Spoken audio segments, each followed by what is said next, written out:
video, I am going to discuss about the sum of arithmetic sequences. So, of course, meron na naman ditong formula, pero paano ba ito, ma'am? So, from the word sum, of course, minsan, halimbawa, pag natripan ni ma'am, let's say, merong sequence, di ba? May arithmetic sequence na given. Pag natripan ni ma'am, i-add nyo nga lahat ng terms na yan. Let's say, for example, meron siyang 4 na terms. 1, 2, 3, 4. So, madali lang yung i-add, di ba? Pero minsan, sa mga arithmetic sequences, of course, never-ending yung terms niyan.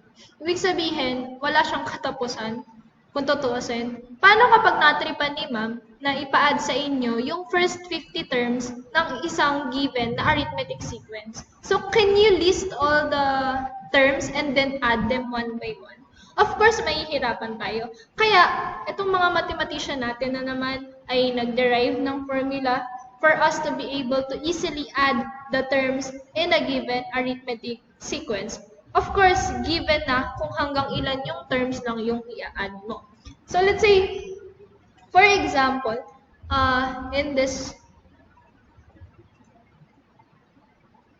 in your module, no, example number 1, let's say, we will be finding the sum of the first 20 terms, okay? First 20 terms. So, yung first 20 terms ng arithmetic sequence, given that a sub 1 is equal to 5 and a sub n is equal to 62. Okay? So, paano po yan, ma'am? So, first of all, we need to learn what is the formula in getting the sum of arithmetic sequences. So, this is the formula in getting the sum of arithmetic sequences. S sub n, S meaning kasi sum, okay? S sub n is equal to n over 2, yan, may fraction, times the quantity a sub 1 plus a sub n. So, yan yung formula. Wherein S sub n, okay, is the sum of the first n term of the n terms, okay? And a sub 1 is the first term in the sequence. And then a sub n is the last term in the sequence. And then yung n natin is the number of terms that you need to add. Terms to be added. Okay? So, yan yung formula in getting the sum of arithmetic sequences. So, you need to remember that. Okay? So, using the formula, let's solve for the sum of this arithmetic sequence. So, let's say this will be our solution, and I am going to substitute everything here, okay? So, by the way, nakalimutan kong ilagay na ang value ng ating n is 20, okay? Because we need to add the first 20 terms of the given arithmetic sequences. Ayan, first 20 terms.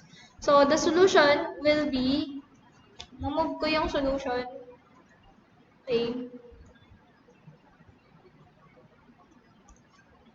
Ayan. So, I'm going to substitute everything. S sub 20, okay, because we need to find the sum of the first 20 terms, is equal to 20 over 2 times the quantity. A sub 1 is 5. Here, A sub n is 62. So, S sub 20 is equal to 20 over 2 times 5 plus 62, that is 67. Okay? Now, here,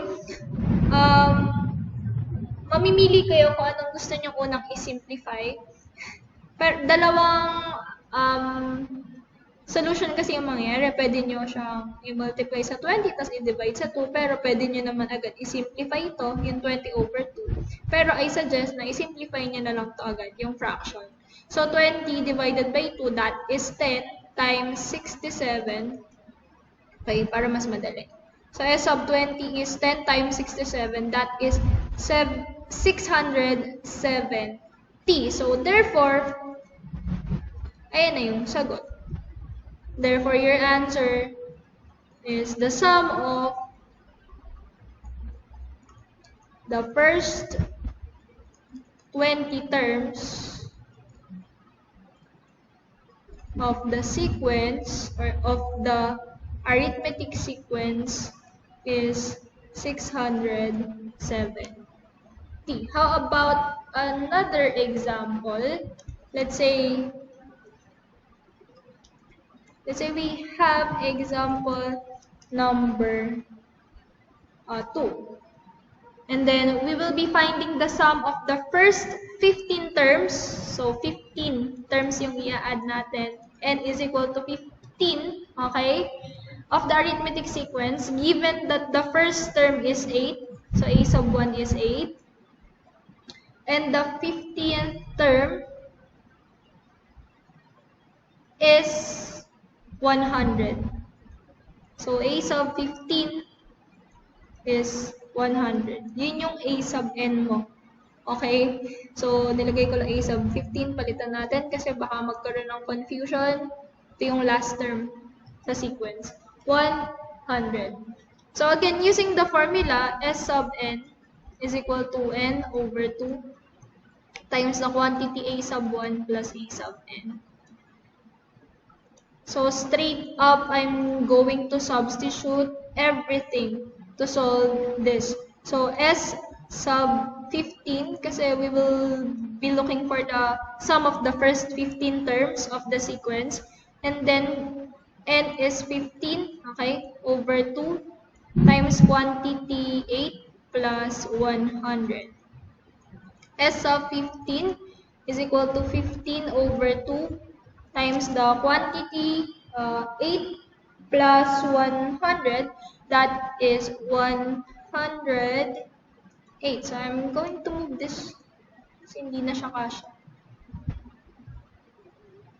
Yan, naiwan si S.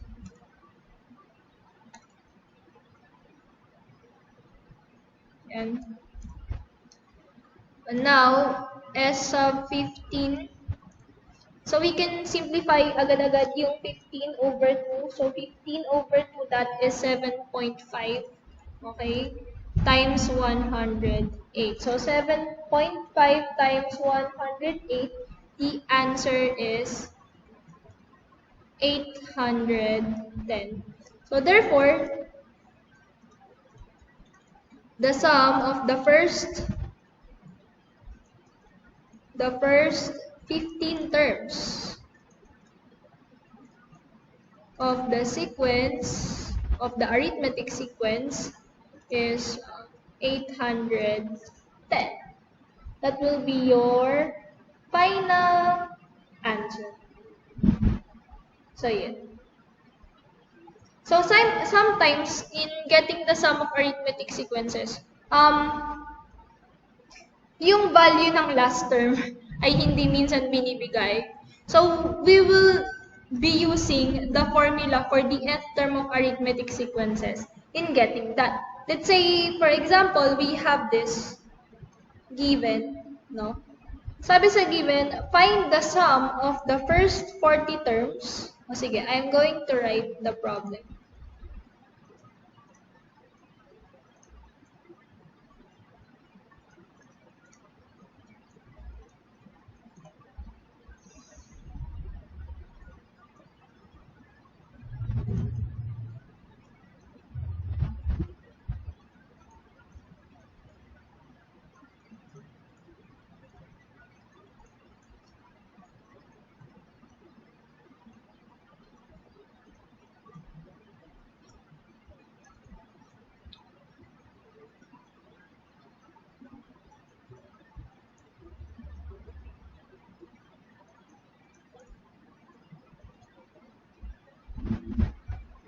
Ayan. So, yun yung problem. So, napansin nyo, si A sub 40, wala pa siyang value. So, paano natin siya ma-add? And then sabi, ang kailangan nating i-add is yung first 40 terms. Pero napansin nyo, sa A sub 40, wala naman siyang definite na value. Therefore, we will look for the nth term of arithmetic sequences muna. Okay, we will look for the 40th term of the given sequence for us to solve the sum of the first 40 terms of this sequence. So, ma'am, paano po yan? So, apply natin yung formula dun sa nth term. Yung a sub n is equal to a sub 1 plus quantity n minus 1 d. So, ito, yung nth term ng sequence. Para malaman natin yung 40th term, kailangan natin muna tong gamitin. Okay? So, using this formula, sulat muna natin lahat ng given natin. So, we will look for the 40th term. So, n is equal to 40. A sub 1 natin is 2 according sa sequence. And then, yung common difference natin observing sa sequence is 3. Kasi 3 naging 5 kasi nag-increase ng 3. Positive, no? Pataas. Okay, nag-add ng 3. So, therefore, solving this, I'm going to straight up substitute everything, no?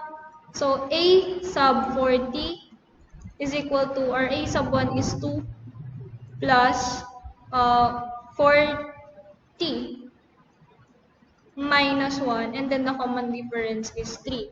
So, A sub 40 is equal to 2 plus 40 minus 1, that is 39 times 3. A sub 40, 2 plus 39 times 3 is 117. Now, A sub 40 is equal to 2 plus 117, that is 119. Therefore, the value of this part, of A sub 40 is 119. Okay, ayan, sinulat ko na. Now that we have the value of the last term in the given sequence, therefore, we can easily compute for the sum of the first 40 terms. So, using the formula, S sub n is equal to n over 2 times the quantity A sub 1 plus A sub n. So, yan.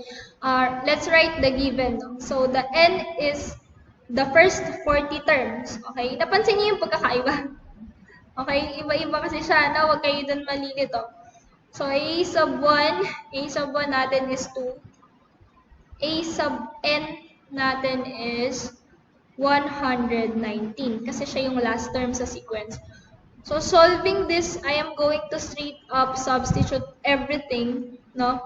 S sub 40, kasi we will find the sum of the first 40 terms, is equal to 40 over 2 times quantity A sub 1 is 2 plus 119.